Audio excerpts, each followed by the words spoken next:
As employees, what should we be expecting from our workplaces beyond the signed contract? And as leaders, how do we directly shape the culture and how our employees experience work on a day-to-day basis? These questions, plus a whole lot more, are answered in today's episode of the Happier at Work podcast. I'm your host, Aoife O'Brien, and my guest today is Matthew Cook, and we talk all things workplace culture. I know you're really going to enjoy this conversation, and if you want to take it further, don't forget to leave a rating or a review on your favourite podcast platform. Get involved in the conversation, podcast at happieratwork.ie, or get involved in the conversation over on LinkedIn. That's the place I typically hang out. Let me know what's one thing you're going to do differently after listening to today's episode.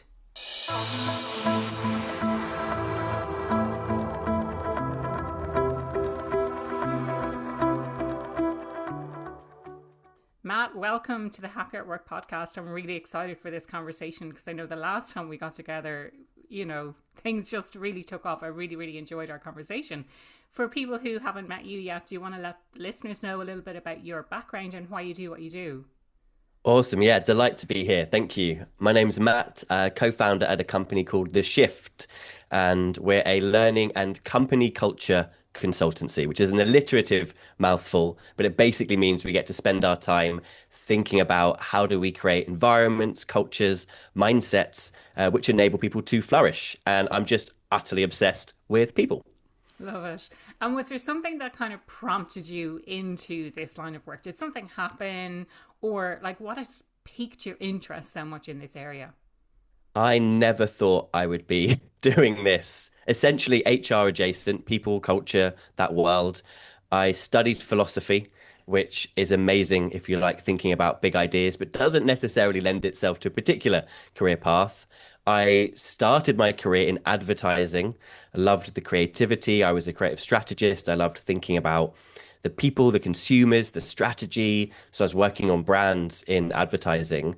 And I joined a startup at the time, kind of 10-ish people, and there wasn't HR, there wasn't ops, and I got to do that on the side. I was just fascinated, we could invite this company in.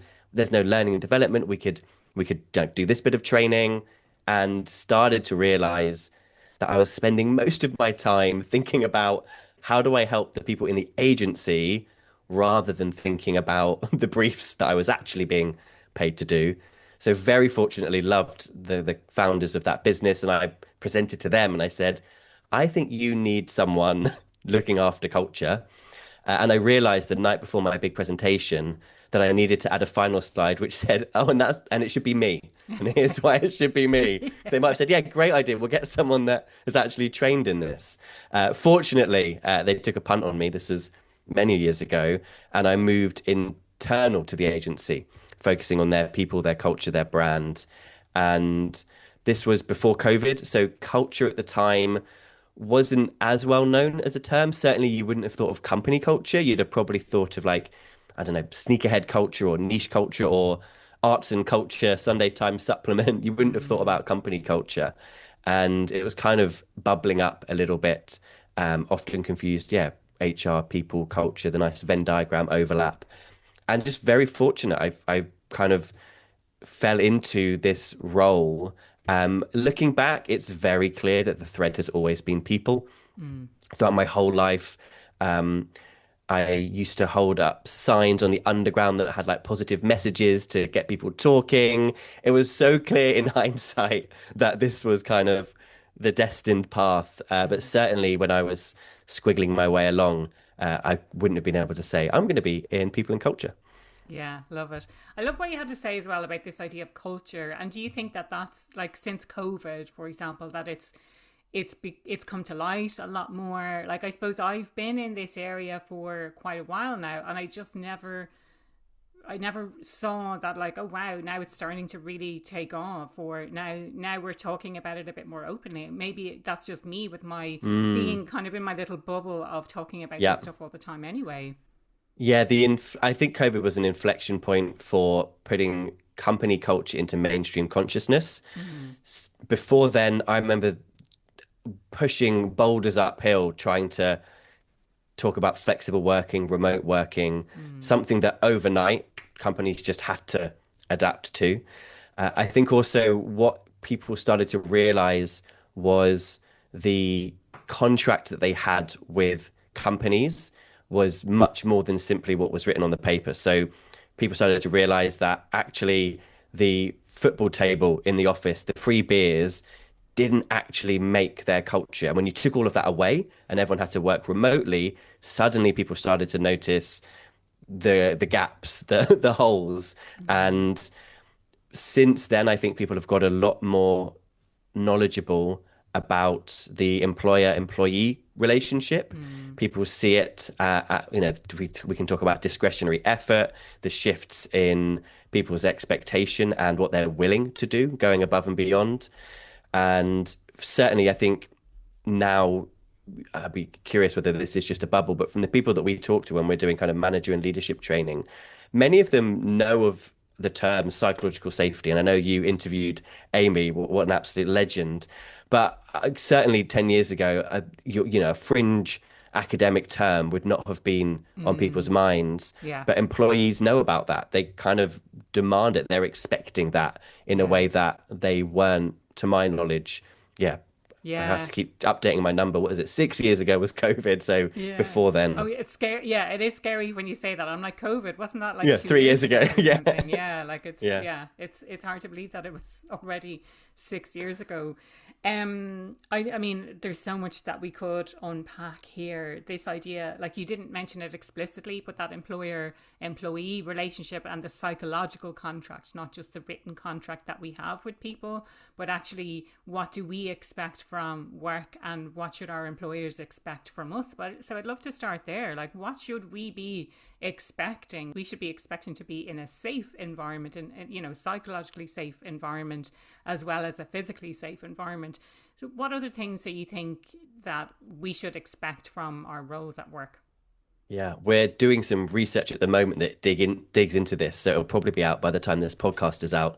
But certainly, one of the things we're experiencing, you put it beautifully, the psychological contract, not just the pen and paper contract, that it's become a lot more transactional over the last 6 years, and I don't think that's a bad thing. I think people are just more conscious of everything that is being asked of them and the whole package rather than simply what's on the paper. So that would look like, I talked about discretionary efforts. So the expectation to go and above and beyond, and almost by its very nature, the language above and beyond Mm, implies I'm not being rewarded, remunerated for this. yeah. So why, essentially, there was a big pushback around discretionary effort a couple of years ago. And I mentioned the contract being more transactional. I don't think that's a bad thing. I think to a certain extent, many organizations have kind of got away in the past with asking a lot of employees, a lot Yeah. more than maybe they should. The downside of that, certainly from a company perspective, you need to be far more intentional about how you're building connection, belonging, psychological safety. I do think there's been some trade-offs around that more transactional relationship. So we often say the trade-off with remote work has been freedom and autonomy and trading instead connection and camaraderie. Mm. And, there's pros and cons both ways. I think people don't necessarily know what they've lost a little bit. Um, so yeah, definitely the psychological contract is a lot more, people are a lot more aware of it than they ever were.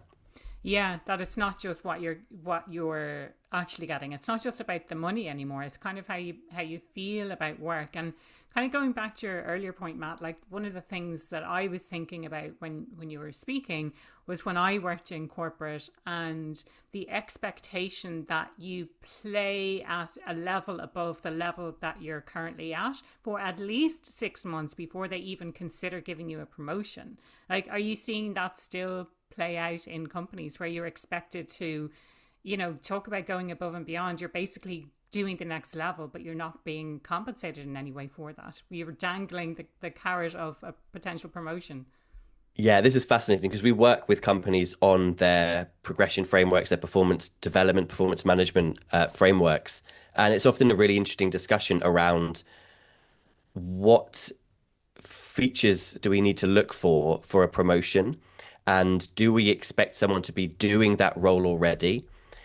Are we promoting them because they show the potential to do that role? Is there a mixture of they are operating in some regards at that level, which gives us the confidence to um, promote them, but we also know that they're not quite at that level, so we want to promote them with stretch.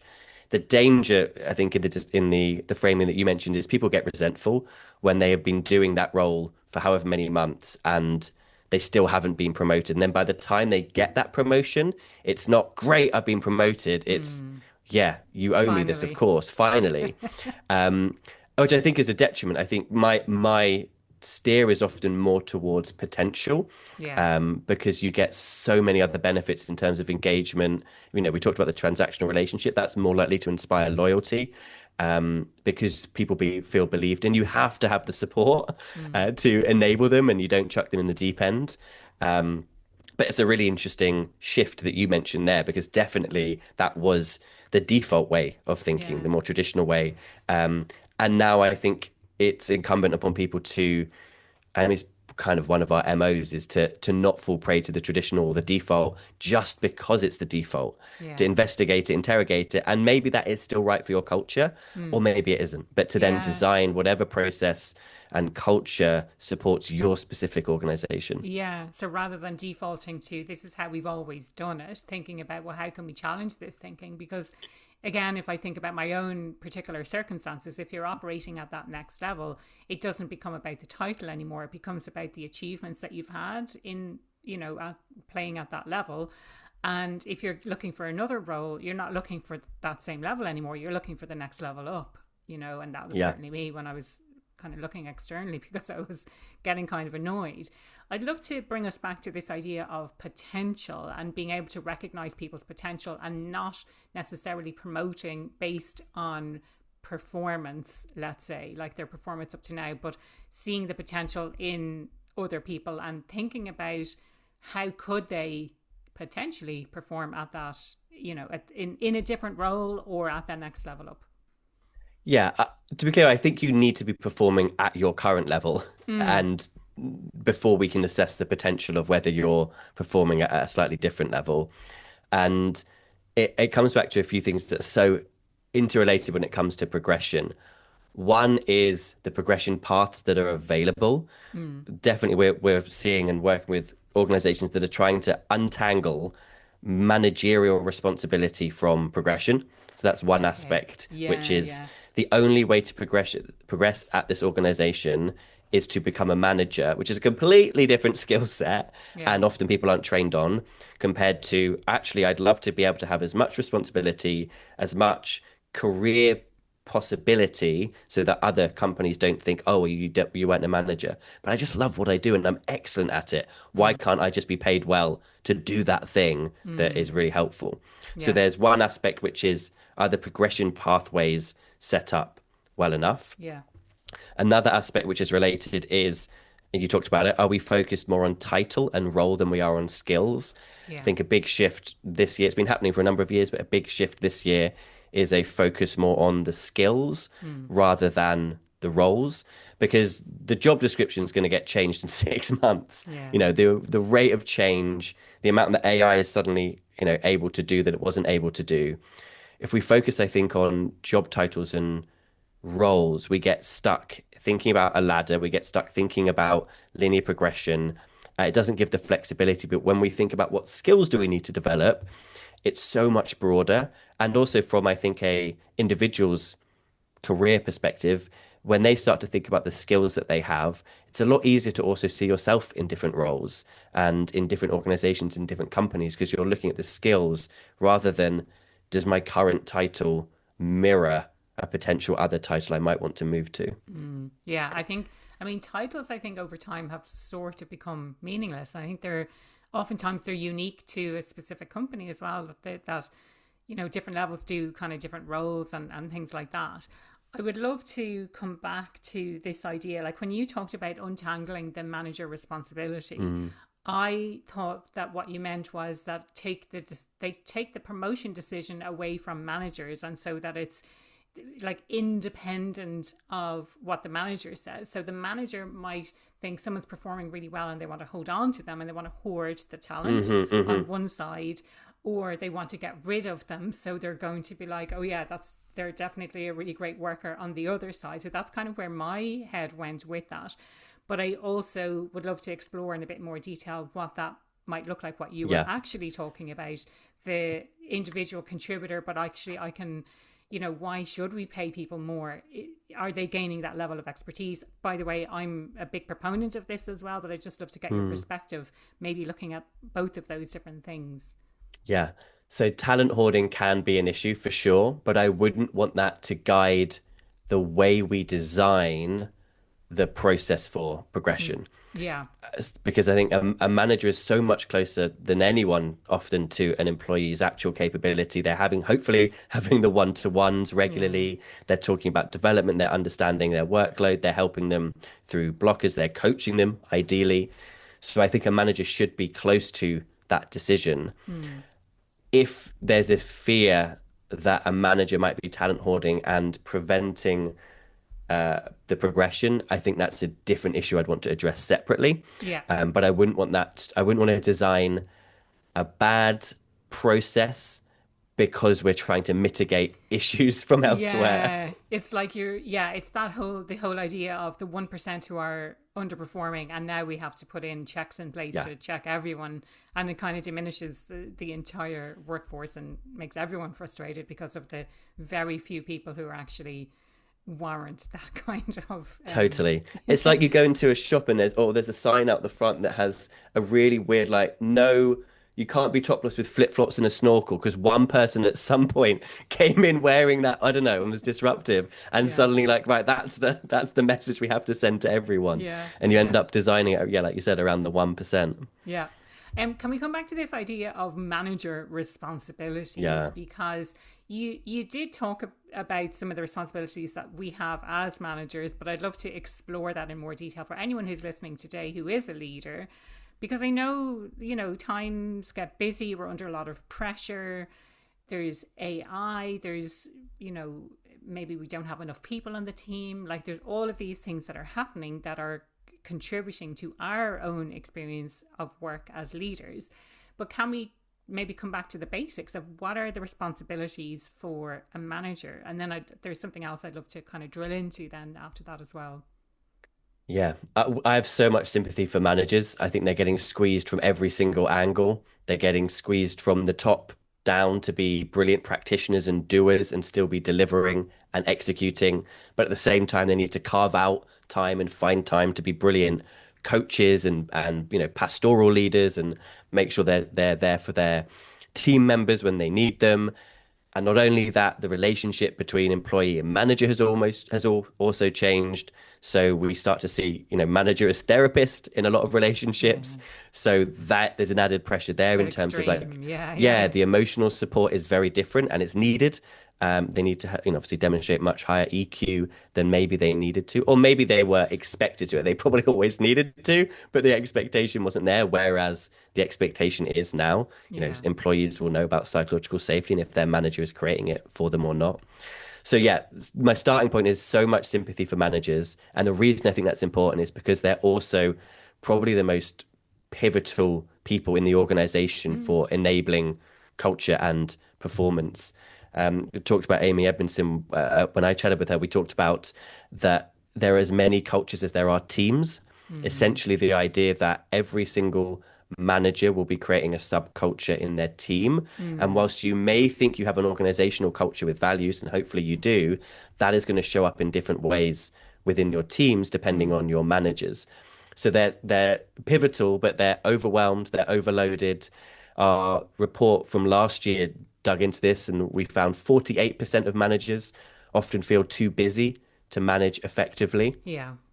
Sadly, a whopping 72% don't ask for support, so Yeah. they don't necessarily feel that I they can feel like ask. I can do this on my own. I need to show that I'm capable. Yeah. Yeah, Makes yeah. total sense. Yeah. So they're under pressure, and you talked about kind of what skills do they need. One bit of really fascinating research. I always get the bank wrong. It began with N. It's either NatWest or Nationwide. I'm going to go for Nationwide, 50-50. Okay. They were doing some research into how to help their managers, and their default position was we should probably send them on training course. Great. That sounds People like, like yeah, legit. Makes sense. default. Yeah, makes Yeah, sense. we need to support our Logical. managers. We're seeing in exit interviews that the manager scores could be higher. What they found was actually that it was a cultural issue. So we talk about mindset Mm, shifts or culture shifts. They yeah. were thinking it was a mindset shift issue, a learning and development. Mm, And what they found was actually that the managers had the capability, they just didn't have the time. yeah. And once they carved out that space, then it really helped the managers manage well and do the rest of their job. So Mm, I think it's not only a skills issue. There's a cultural issue at play here, and I think it's useful for organizations to dissect the two and understand what role is the system and culture playing yeah. in our managers doing really well. And then Mm, let's also talk about the mindset shift. So what skills do they need? We can, I mentioned EQ, the evolution, I think, in leadership has largely been from IQ to EQ to begin yeah. with. So Mm, from what knowledge, facts, trivia, experience do you possess, which is super, super important, but maybe a foundation now to then EQ. So can I use my emotional intelligence to adapt my management style, my leadership style, to get the best out of each individual, the context? And then a new shift towards AQ, so my adaptability quotient. oh, Am yes. I Yeah. able to thrive in an environment of change? Mm, Certainly over the next 5 years, EQ and AQ are going to be the most important skills of a modern manager and leader. And again, at a managerial level compared to a leadership level, they might not be responsible for the change, but they're having to receive the change, ask the yeah. right questions, and Yeah. then manage their team and support Yeah. them through change that they're not necessarily responsible for. Yeah, or not necessarily in agreement with. So this change has Yeah. happened. I haven't had any say in it, and now I need to communicate about that change, and I need to be, toe the company line and be on the side of all of this for the change. Matt, there's Yeah. so much I want to unpack from what you said there, and just to also say that a lot of what we're talking about actually comes out in my Thriving Talent book. So it's interesting that all of this stuff you're Mm, saying, I'm like, okay, check out the book for anyone definitely. who hasn't got it. The first thing I'd love to come back to is the idea of subcultures. When you talk about subcultures, and again, I touch on this in the book, I think it's really important the fact that we do have subcultures and it's to be expected. But where do you think they come from? When we're talking about values at work and our values and behaviors should come from how how we talk about the corporate values. That's probably an entire conversation for a different day, how we come up with those values and whether or not they are the lived experience. But do you think then at an individual leader level that they are creating a little subculture based on their own personal preferences for their values and for their behaviors, or how do you think that kind of comes about? Yeah, I mean, I think you put it perfectly. There's going to be the Okay. organizational values, which are ideally guiding behaviors, Yeah. decision making at that organizational level. They should be a rubric that people can turn to and ideally assess whether a decision has been made in a certain way, whether one-to-ones are happening in a certain way, the types of ways we communicate. Eventually, it should hopefully be more subconscious than conscious. Yeah. That is, the culture, the classic how We we know do what's things. expected. It goes back to this idea of expectations, I think, doesn't it? We know what's expected here, and Totally. we know that this kind of behavior is acceptable and this other kind of behavior is not acceptable, and therefore we need to stamp out, or we need to report, or we need to do whatever we need to do to make sure that that kind of the behavior that we don't want is not happening. Yeah, totally. And it should flow right through to processes, systems. You'd imagine much of the organization, if they've embedded their values well, is aligned in such a way that the default way of behaving for most people, when they're not able to think about it because of the system they're working in, just naturally aligns more towards those values than another. So we could often talk about like even over that is that we value collaboration even over speed. So if you've embedded Okay, that yeah, effectively, I mean, just the way in which you're behaving should result in more collaboration, more communication, more democratic processes and conversations than a maybe private equity firm, which is so much more focused on results, performance, and speed. mm, Neither is right or wrong, but they've designed it hopefully in a way that their culture strategy supports their business strategy and creates yeah, the kind of environment. So that's kind of at the organizational level. But each individual will have their own personal values. A manager's going to have their own personal values, even if they've not ever dug into it or thought about it. They're going to have some kind of operating system internally that guides what they think is right, how they communicate, how they make decisions. They'll have behavioral preferences, they'll have managerial preferences that maybe they picked up from previous managers. Mm. Personally, I love loads of autonomy and freedom. And I got very lucky that one of my earliest managers just gave me all this space and I could come back to him if I needed questions. But that may have been incredibly difficult for someone else who preferred more instructions and to learn by Mm. watching.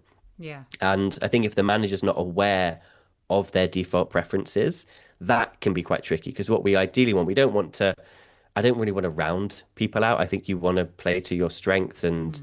we're all going to have preferences, but to be able to use your emotional intelligence to know when that's not working and to not Yes. keep using the same tool. You know, if you have a hammer, every problem looks like a nail. So to Yeah. be able to be like, okay, maybe I need to use a wrench Mm. or whatever might be more appropriate for this. And that's Yeah. going to create a little subculture. Yeah, I talk about that specifically in the book in the driver section, like autonomy. I specifically call out because it's a universal need that we all have, but it's not about giving people a whole load of autonomy, like you say. It's about finding what's right for the individual. So some people like more guidance. They Mm, like to be told a bit more what to do or what the, how to kind of play within the lines, if you like. And then other people, or the other things that kind of impact on that is it changes over time, depending on how long you're in a role, how long you're in your career, depending on your capabilities in a specific area as well. Like there's hmm. all of these things that contribute to these factors that Yeah. influence us. The other thing that struck me as well, and this can be within subcultures or cultures generally, like you use the example of, It's like so a private equity firm that's maybe private more equity focused on firm, like performance this results. the speed, the Yeah. performance, the Yeah. results. Some people will excel Yeah. in that area, and other people will just kind of flounder and wither away and not really perform at their best at all. And I think as individuals, it's our responsibility to understand that, but also as leaders, it's our responsibility to recognize that and to create the kinds of environments and the conditions where people can thrive. But before bringing someone into a team or Mm. into an organization, just knowing what those things are, what are the conditions that an individual needs, and are they going to get that within this team? Definitely. You've touched on maybe one of my bugbears in kind of HR and culture, which is you can't be everything to everyone, and you Mm, shouldn't be trying to be, and yeah. nor should you want to be. And the reason it's a bugbear is I think we haven't, many organizations haven't adapted since COVID. And I think they made the right choices through COVID to prioritize employee well-being and the culture and, cameras off during video calls because it was super stressful. Like I'm now having to work from home. I've not got the right setup. I'm in my bedroom and we were really caring, empathetic and it was necessary then. Um, but I think what ended up happening, and even in policies, organizations tried to become everything to everyone. So if you wanted to work from a completely different place, that was absolutely fine. If someone wanted to come in, and then they all struggled when they started to realize, well, maybe actually we need to, for our organization, it is important that people come in Yeah. for a day, 2 days, whatever it is. There's no right or wrong, but they were straining because their promise had been kind of everything to everyone. Yeah. And when it comes to kind of culture, the reason we use private equity, we work with, a real range of companies from law firms to charities to government quangos to private equity. And it's fascinating as someone who's obsessed with culture because I don't think there's a right or wrong culture. There's Mm, only a right or wrong culture for your organization. yeah. And one of the frustrating things is that we go back to kind of the default mindset when we don't interrogate what culture we've just inherited from Mm, maybe the traditional way of doing things, we don't realize that actually it might not be the one that's appropriate for us. So a private equity firm tends to be more focused on results, performance, agility, speed over democratic decision making, collaboration, things like that. And that's great for what they do. That's a culture that is aligned with their with their business, their mm, organization. You probably don't want a NGO structured in the same way Mm. because you need to make more democratic decision making. The people that you're impacting aren't the people in the company. You need to have, a much greater, co-creation with the people with lived experience. You need to slow things down. Maybe, not to, you still need to make decision and act fast around aid, but you want a different culture that is designed specifically to serve what your organization's purpose is. So Yeah. I think it's fascinating because there's not a right or wrong, but there's definitely healthier or unhealthier versions of it. Yeah, I love that. I love that perspective. And you used a specific word there, Matt, design and designing Mm, culture. Can we talk about that at kind of the organizational level, first of all, and thinking about that and maybe querying the kind of culture that we've created, but then also at the individual manager leader yeah. level, that we can be like, okay, so I've inadvertently created this subculture within my team. Now, how do I think about if I want to change what I'm doing now? Yeah. So I'll start with the structure. And it's maybe a rhetorical question, but why does a charity structurally look the same, like CEO at the top, hierarchy all the way down, structurally look the same as a law firm that looks the same as a private equity firm that looks the same as we've just inherited that there is a way of Mm, structuring an organization, and the structure will then impact your culture. There are many examples of organizations doing this differently and thinking of completely radical models. Holocracy is a completely flat model, but it's rare yeah, because those are the ones that are intentionally designing the structure, knowing that that's going to impact the culture. So we're we're almost shafted from inception because the way in which the company and organization has been set up wasn't designed intentionally. It was, yeah, this is how a company looks. This is yeah, how an organization looks. So that can be really challenging. And then from that, you kind of inherit other cultural aspects around, okay, well, companies have managers, so we need managers. Okay, if we have managers, there's promotions, there's progression, and you start to realize that, oh, none of this has really been designed intentionally. None of this has been set up to thinking about what do we need to achieve and how do we want to go about doing that in the best way. mm, And when you start with that question, you start to realize that many of the assumptions and the default ways of doing things aren't maybe fit for purpose. And that's not to say you throw it all out. You might look at it and go, yeah, actually, that perfectly aligns with what we're trying to do. Great. But it requires a lot more intention, a lot more energy because it's harder to be intentional about all of these types of decisions rather than just picking up a blueprint and hoping that it works. yeah. I love that. And the fact that it's been inherited, like this is the way we've always done it, and we should be kind of querying everything. In that sense, should we have that sense of innovation or agility as kind of a default? Like when I think about cultures and when I think about the words that people use, I think of things like respect and transparency, but I think of those things as they're so obvious that we don't even need to say those words. They shouldn't be part of our, these are our five core values because they're just kind of a given. Any thoughts on that, or anything to add in relation to, like, should we also be building in innovation or agility into these, like just to query how we're doing things, look at the process of how we're working? I love this topic of values because it's so Marmite. And the reason I think it's so Marmite is because most of the time it's done so badly. So Okay. inevitably employees roll their eyes at, oh, we're doing a company values project. And the reason I love it is because I know when it's done well, it can be so impactful. So we work with a lot of organizations helping them define and create genuinely useful values. And to give you an example, so Enron had the values Mm. integrity, respect, and excellence displayed Mm. in their lobby. And then their leaders went to jail for fraud, Yeah. one of the Yes. Yeah.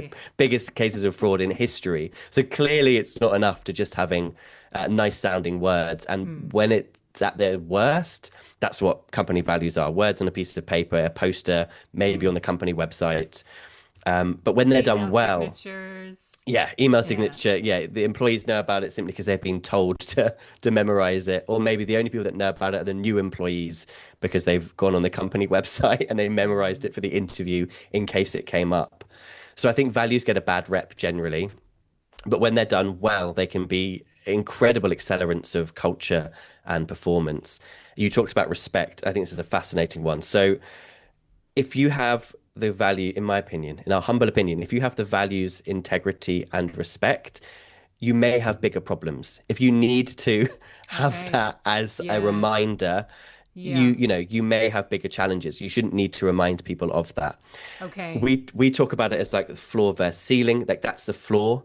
That Yeah. is the barrier to entry. Yeah. And there was a study by the Universal something for ethics. Mm. I'll try and dig it out when my brain jogs it, which looked into like what are just the six common values that we should all have as ethical human beings. And it had Mm. things like respect, integrity, compassion. And we kind of treat those as that's your foundation. We don't need a Yeah. value that is We going don't to need to talk about that. explicitly say that, but actually, this is how we should be behaving in the first place. I mean, again, we could probably have a whole other episode about why people don't behave with respect or Yes. when these kinds of things come up and what to do about it. But yeah, I'll let you go on. Yeah. No, and you're absolutely right. And I'm not saying they are crucially important. Mm. So they absolutely need to have systems and processes and behaviors around what happens when that isn't being met for Mm. sure. But what I don't think is they need to be embedded into your values. We see Yeah. values as kind of like for now and for the future. What are we encouraging? What do we want to see more of? If these four, three or four values were all that people kind of fell back on, is that going to create the culture that we need? And you mentioned the word innovation. So if we think about innovation, agility, I think at its core, I agree with you that that is something that every company needs to be thinking about. If you're not, you're probably not going to have a company in 5 years' time. Again,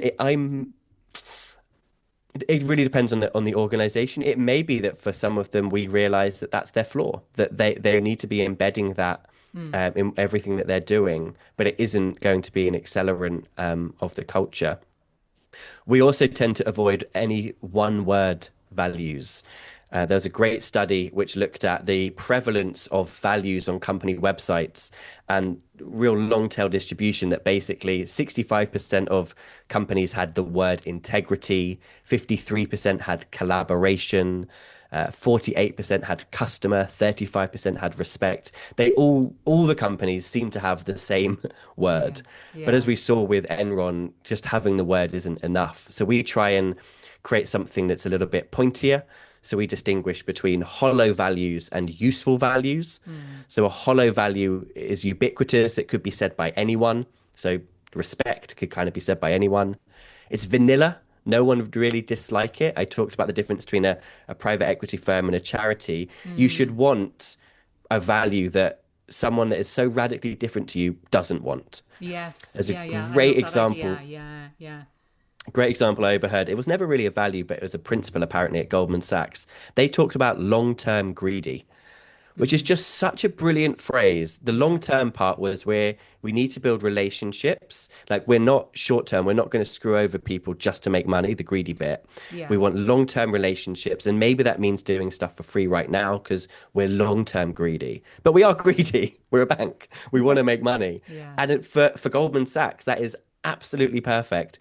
And it is awful for most other organizations. And quite rightly, most other organizations might go, ugh, I hate that language. And great. Yeah. That for Yeah. me makes it a really good value because Yeah. it's not It repels ubiquitous. the people who shouldn't be working there.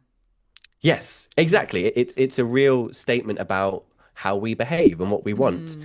So yeah, I think there's a big issue with many hollow values, whereas the useful values, they're not right for every organization, and that's okay because all we care about is this right for this organization? Yeah. And how does it make you different as an organization? How do you stand out rather than having the same word as 60% of the other companies out there? Yeah, exactly. And I should maybe give another example that isn't just long-term greedy for people to think that that's all we work with. We work with a wonderful law firm who are the first B Corp law firm, so doing brilliant work for people, planet, profit. They do lots of work with charities and NGOs, and they were thinking about this a long time ago. And they realized that the rest of the market had kept up with them, and suddenly the language that they used didn't feel relevant anymore, didn't Ah, feel okay, yeah, yeah. exciting. So where they started is not where they're going. They're where they want to go to now. Exactly, yeah, and Mm. values are maybe only 5 years. They don't have to be set in stone. It's not, this is who we are, immutable. It will never change. So we were working with them on their values, and one of them was pioneers at heart, which is just such a beautiful phrase. Mm. Pioneers at Yeah, heart. yeah. The fact that they had been pioneering many of the kind of landmark cases was so beautiful. Champion each other, not just care, not just collaboration, champion each other. It's so much Yeah. sharper, much, much pointier when you think about champion each other. What does that ask of me? What does that ask of you? Mm. Um, and act with conscience, really nice, integrity could have been used, but it's too nebulous. Whereas act with Mm. conscience is a really clear indicator of how we should be working. Love that. Coming back to this idea of individual teams and leaders, like how do we actively shape the subculture then within the team that we've created? So maybe we have kind of defaulted to this is how I've always behaved, or we've picked up some bad habits from an old bad boss that we used to have. What kinds of things do you think that individual leaders can do to really shape the culture within their own teams, if not have an Mm, even greater yeah, influence on those around them as well?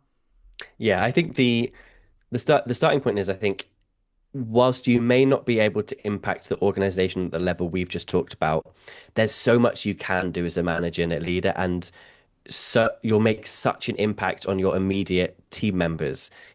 Often the classic aphorism, people don't leave companies, they leave bad managers. But the reverse is also true. People stay for good managers Mm. because they know that it's not always the case. And the relationship you have with your manager dictates your week. And it's the difference between something really sucking and something being hard but okay.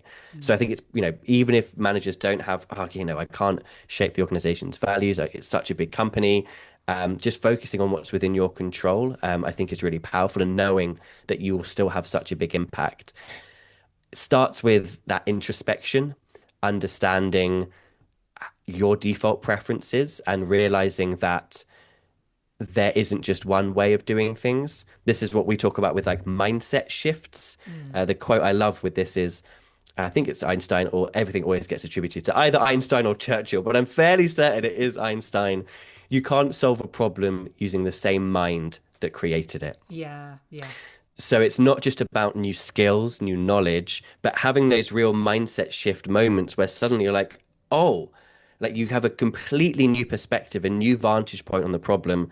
Um, I love therapy, and I think it's the clearest example where suddenly, like, you've been working on something for months and you feel like you're not even making any progress. And then you turn up a week later and you're like, ah, and you see it differently. I think Mm. coaches can have that same effect, mentors can have that same effect. So I think it starts with like that gathering of perspectives, but your own perspectives, and seeing what are the default ways that I respond to pressure, to stress, to conflict. Am I conflict averse? Do I lean into it? Do I avoid it? When there's uncertainty, am I waiting for greater clarity before I'm communicating? Or am I comfortable communicating? We actually don't know anything, and that's okay. So getting a sense of kind of your default behaviors, your default styles. Some psychometrics can be great for this. I tend to be pretty skeptical of psychometrics because I'm so fearful that people interpret them as like a personality test of like, Yeah. well, this is just me, this is who I am. That they And I give d themselves a label, and then therefore that's how they behave because of that label, and yeah, they 100%, kind of yeah, box themselves in.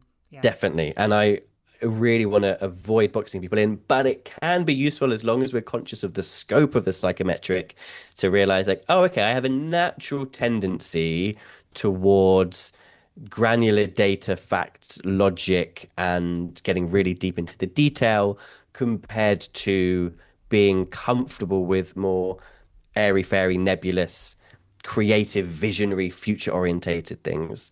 So yeah, I think it starts with that introspection, understanding the natural tendency towards different, aspects of work, and just starting to get more comfortable with adapting. You're like I said earlier, I don't want to round people out. We're not trying to become average across every single domain, but just knowing that you can approach that differently with this particular person is going to create, a dramatically different subculture than someone that maybe is less aware of that and doesn't realize that they're, creating maybe kind of a monolithic culture within their team. I like this idea of adaptability, and I think it's come up a couple of times as we were speaking, and just having that maybe curious mindset and approaching things with, like, I don't have to do this the way it's always been done or the way I have always done it. I can maybe approach it in a different way, especially if it's not working, or if current circumstances call for something different, especially I think in the day of AI, where we, like, for me, we have information at our fingertips. It's no longer about the information that you have, it's about judgment and discernment, and how to Hmm. use the information that you have to have the impact that you want to have at work. Absolutely, yeah. I'm absolutely obsessed with, I mean, everything we've talked about, but the mindset shift part, because it's so fascinating. The idea that, first of all, that we can always learn and grow. I know you've talked about kind of growth mindset before, but and just on a biological level, the neuroplasticity of the brain, can shape the different neurons can fire, different pathways can be created. But also the fact that there's some great research by Lisa Leahy and um, Richard Keegan, which looked at adult developmental psychology, the fact that we used to think it was like linear, but actually they're more like plateaus. And this is where I think that moment of like, oh, suddenly you can see something differently, that you kind of suddenly make these huge leaps in yourself. And often that comes from that introspection, the adaptability. Um, and yeah, gaining that new perspective on yourself, but also on how you relate to the world. I love that. Matt, we've covered so much on today's episode. I think it all kind of comes back to this idea of culture and how we can shape culture as individuals, how we can shape it as leaders, and how we need to think about culture from an organizational perspective as well. Is there anything that you feel like we haven't really touched on, that we haven't covered, that you would like to share? Mm. Yeah, we've bounced around beautifully. I think maybe just to pull it together, I guess the governing thought that sits across all of this for me is that the structures and systems that shape society, the workplace, how we think, have all been inherited and mostly aren't fit for purpose now, let alone a future which is readily being disrupted by AI. So, at a societal level, we've inherited a three-stage life model, which is you early years of learning, going to school, studying, big middle years of working, and then end years of retirement.